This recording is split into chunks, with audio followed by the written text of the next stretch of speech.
ఇప్పుడు ఎలాగంటి పరిస్థితి అంటే, ఇప్పుడు మన దగ్గర మంచి మంచి హీరోయిన్‌లు ఓన్లీ తెలుగులోనే చేసేవాళ్ళున్నారు. తర్వాత కన్నడలో చేసేవాళ్ళున్నారు. లేదా కన్నడలో సక్సెస్ కాని వాళ్ళు ఇక్కడికొచ్చి సక్సెస్ అయినోళ్ళున్నారు. మలయాళంలో చేసి ఇక్కడికొచ్చి సక్సెస్ అయినోళ్ళున్నారు. ఇక్కడితో పోల్చుకుంటే మలయాళం తక్కువొచ్చేవాళ్ళున్నారు. ఇట్లాగుంటారు. హీరోయిన్‌లకి సంబంధించి ఇతర భాషలోళ్ళని యాక్సెప్ట్ చేయడం మనకలవాటు. అలాగని ఈ హీరోయిన్‌లు మమ్మల్ని అవతలోళ్ళు తొక్కి పడేస్తున్నారు, ఆ దేశం తొక్కి పడేస్తుంది అంటే ఎట్లుంటది? పాకిస్తాన్‌కి సంబంధించినటువంటి ఒక మహానటి గారు, ఆవిడ పేరు ఆహ్, మదీరా మహమ్మద్ అట. ఈవిడంట బాలీవుడ్‌కెళ్దాం అనుకుందట.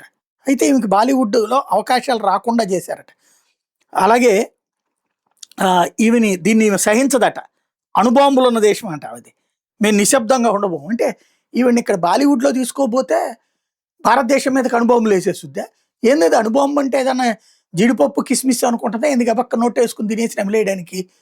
ఈవిడికి బాలీవుడ్‌లో ఛాన్స్ ఇవ్వకపోతే పాకిస్తాన్ నటికి అణుబాంబులేత్తదా? పాకిస్తాన్ అణుబాంబులు సేఫా కాదనడానికి ఇట్లాంటియే సాక్ష్యం అనమాట. బాలీవుడ్ అంటే మనది. పోనీ హాలీవుడ్‌లో అవకాశాలంటే అనుకోవచ్చు.